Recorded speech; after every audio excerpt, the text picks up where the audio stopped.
and welcome back to my channel and to my series where I talk about the lore, characters, and themes in Final Fantasy VII.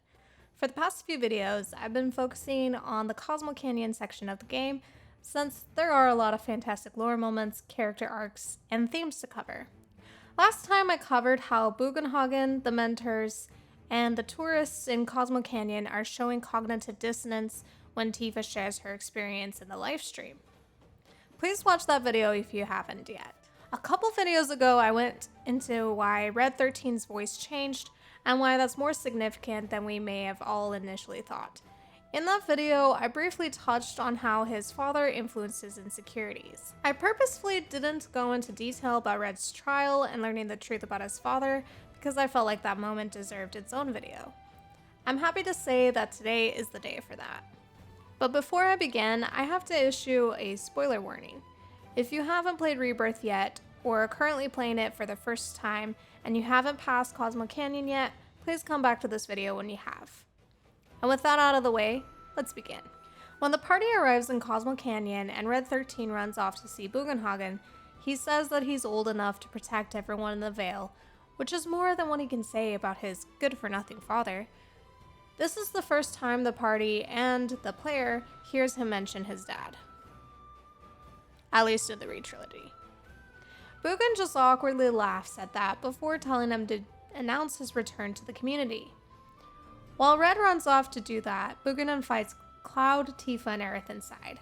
There, he tells Cloud that Nanaki never had much exposure to the outside world, and he hopes that his travels helped with his naivety. Fast forward to the bonfire. Red tells Cloud that when he thinks of his mom, he swells up with pride, but when it comes to his father, he's not even ready to finish that thought. After the Festival of Lights, Bugen finds the party, specifically to show Nanaki, and by extension the rest of the party, something important. From there, he leads them to the sealed door. Red is nervous while saying that he thought it was. Bugen finishes, "Sealed so that none may enter? Why yes, and by my own hand no less."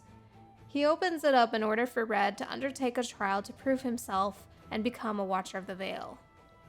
He asks Red if he's prepared, to which he says yes, and then he asks the party to help. They enter the cave and then the elevator. There, Bugen asks if Nanaki told them about his parents yet. Cloud answers, nope. So Red explains that they were both Watchers, but they were both very different. When their village was under attack, his mom fought courageously and with honor. She died to save them. His father, however, fled. He was a coward. Bugen asks him if he still hasn't forgiven his father. Red asks why would he? So Bugen just responds with, I see. After they leave the elevator and enter the Chamber of Deception, Bugen says that only two can go, Red and an observer. Of course, Cloud initially offers, but Bugen rejects him and instead asks Barret. I loved this because Red and Barret have such a fun dynamic.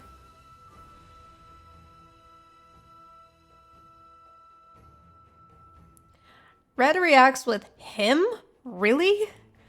Barret responds, you can at least pretend not to hate me. Bugen asks Red if he's ready, and he says he is in an exasperated tone you would expect from a teenager. As they continue, Red asks what this place is, so Bugen explains that it's a place of sorrow where those who were sealed away are left to mourn. Here he instructs Red on his climbing mechanic, which I won't go into too much since that is gameplay. A little while later, Barret comments that this place gives him the creeps. Bugen explains that 45 years before, a battle was waged there, and those scars are still fresh.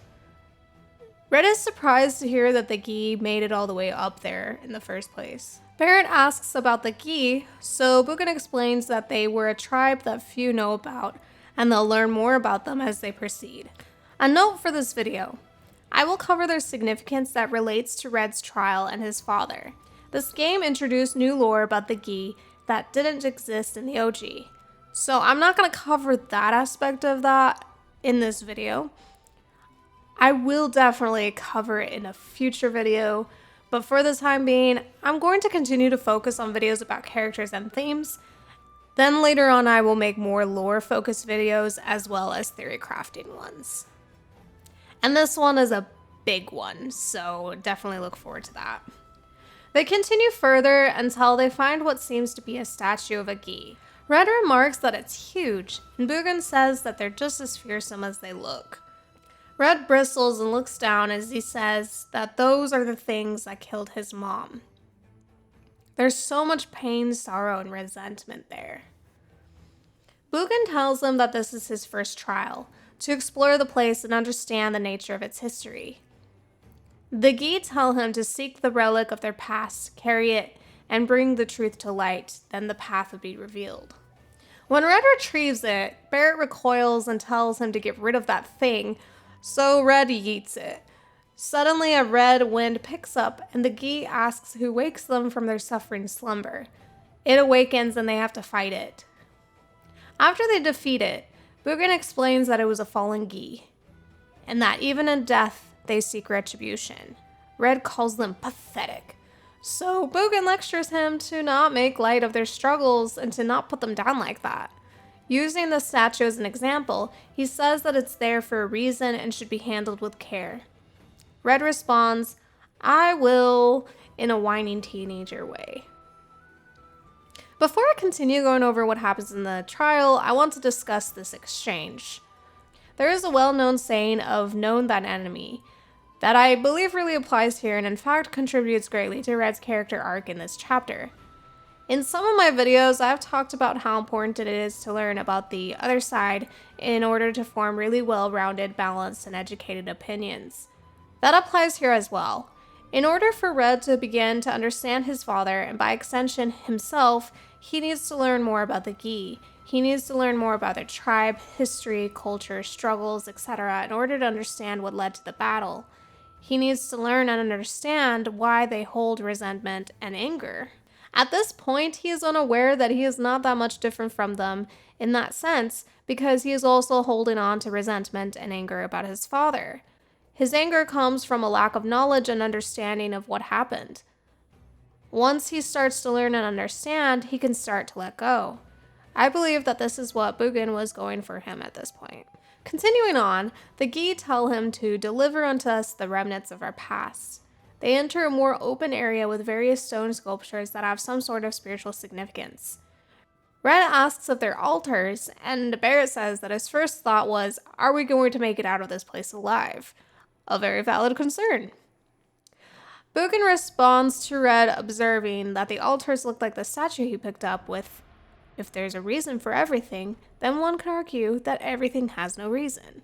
I feel like this is meta commentary about the fandom when it comes to theory crafting. There's a portion that takes everything into account when it comes to their theories, and some that cherry pick or even discount everything altogether and say that there's no reason for anything, that the devs just threw this in just for shits and giggles. The devs really put in dialogue like this everywhere to play around with us as we try to piece together what the hell is going on. The geese say that he needs to restore the remnants of their past in the right place. Once he does, the geese says, our sadness sinks beneath stone. Bugin explains that the Gi first came to these lands millions of years ago. This sanctuary is proof of their persistence and was built to make sure they never escape. Ren asks how they broke out of it if they were sealed thousands of years ago. Bugin responds that only the Gi know that, but Nanaki is there to know more about himself instead of them. The cave serves as a boundary between their world and the Gis. It was vital to their plan to seize control of it. If they had succeeded, then the veil would have fallen. Bugin explains that a certain watcher remembered this weakness. Huh? Responds Red. Continuing, Bugin tells him that the watcher was pushed for time and entered the cave alone. As he feared, it was already full of Gi, ready to siege the village. Determined to protect the veil, he killed all who opposed him. Ren asks him why he never heard of a watcher who single-handedly saved the canyon. Laughing, Bugin tells him to focus more on fighting the Gi for now. When they enter the Chamber of Sacrifice, both Barrett and Red are daunted by the scope and vibes of the place. So Bugin tells him to not allow fear to take over. He is his own master and to never forget that. Then he tells him to pass through the crevasse and the gates to complete his trial. Red navigates through the area, fights Guy, and solves puzzles to open the gates to move forward. At one point after a battle, Red says, "We beat them!" Bugin asks, in what sense? They can't pass on and they're still just as angry. At the final gate, Red observes that he is reminded of the altars. Bugin tells them that they look similar, but this sanctum is older and serves a different purpose. The altars from before were built to imprison the Guy. This was built so that the Cetra could communicate with them. Red is surprised and asks why the Cetra would commune with the enemy. Bugin says that dichotomies like good and evil, friend and foe, are constructs that can change, but he tells them to focus on clearing the path to the truth. I want to comment on this statement, however, as it aligns with a lot of what I believe and is very relevant to the topic at hand. A big part of maturity is realizing that most things aren't black and white. There is so much gray area and nuance just about everything, especially when it comes to people and anything created by them. Good people can do things with the best of intentions but still fuck up or fuck others up unintentionally. Quote-unquote bad people also have good to them or do good things. Friendships sometimes sour and end. Sometimes people you dislike at first become your best friends later. It's important to realize this when trying to understand others. It's not productive to label people as good or evil, but weigh the good and bad and decide for yourself what you're willing to put up with. When Red proceeds through the gate, he remarks that the howls sound like crying. Bugin explains that sorrow has many forms. 45 years ago, a watcher fought his way in alone. He took upon himself the burden of their hope. They enter a room where there's another red whirlwind forming.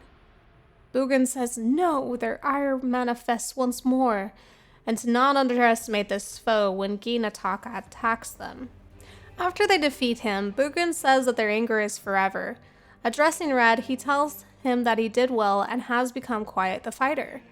Red asks if he passed the test, but Bugin tells him that it's not just his decision to make, and that they should consult someone who's more qualified.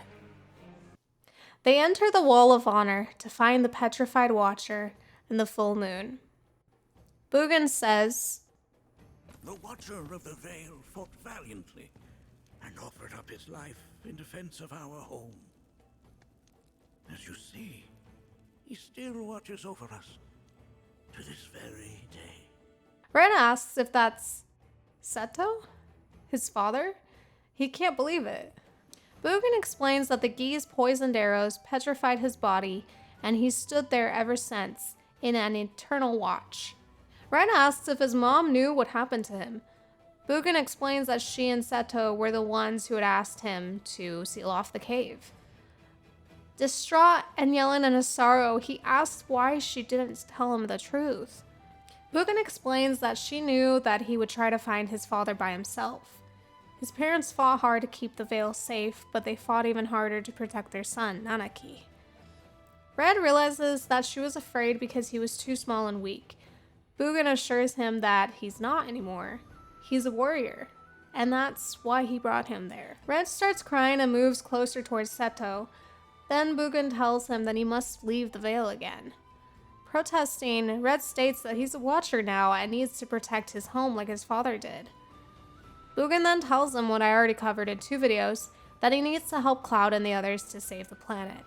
He needs to not grow ignorant and blind like Bugin did. And to do that, he needs to go out into the world with sharper eyes and keener ears to seek out the truth of the world. He informs Red that he failed the trial, needs to train, come back later, and then asks if he's up to the task. Nanaki says that he is, starts running, leaps across boulders as close as he could towards his father, and says, "I am Nanaki, Watcher of Cosmo Canyon, and son of Seto, protector of our veil." Tears fall from Seto's petrified eyes. Red cries too and howls at the moon. Bear cries as well, and so do I, and I'm sure a lot of people who play through this. The moment is cut short by the arrival of Nanaki, which I will cover that part in another video, when I will cover the Gi and the new lore. He does ask Seto to hear the pleas of his people and then thanks him. The morning after, they return from the land of the Gi, and before they leave the cave, Red promises his father that he would make him proud. When they emerge from the cave and are reunited with Bugin, he is relieved since he feared that they had returned to the planet.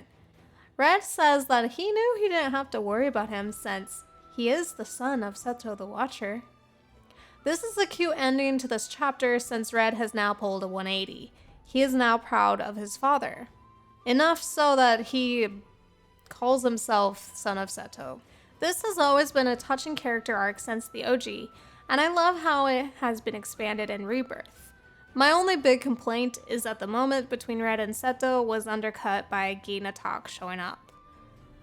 This moment deserved more time to marinate since it's such a relatable and emotional moment. And it is a complaint that myself and a lot of other people have about this game. The tonal shifts and pacing is sometimes very odd. So this is something I hope that the devs will fix for part 3. Anyway, when I make videos like this, I like to talk about how it applies to the players, since games are a form of media that should serve to communicate themes to the people who interact with it and teach us a lesson of sorts. And there's a big one here, because there are many of us who can relate to Red's character. When we are young, it's hard to see and understand the sacrifices parents make for their children to be safe. Unfortunately, there are many people who have complicated relationships with their parents. I myself am one of those people, so I feel like this is an okay moment to share my thoughts on this. Like I said earlier, people are nuanced. I don't believe that anyone is 100% good or evil. It's important to understand that everyone has strengths and weaknesses. No one is perfect after all. Adding generational trauma and backgrounds to the mix complicates this further. I said before that it's important to learn and understand why people act the way that they do, weigh their good against their bad, and then judge what you are willing to put up with. In Red's case, he was led to believe that his father abandoned them when they were attacked by the Gi. This was done in order to protect him from trying to seek out his father, which would have been suicide. Bugin waited until he was older and ready to know the truth, and once he learned the truth, his opinions and feelings about his father completely changed. He knew that his father actually gave his life to protect him and the Veil instead of abandoning them. It's so emotional and impactful, and I'm so glad that Red got to have that catharsis.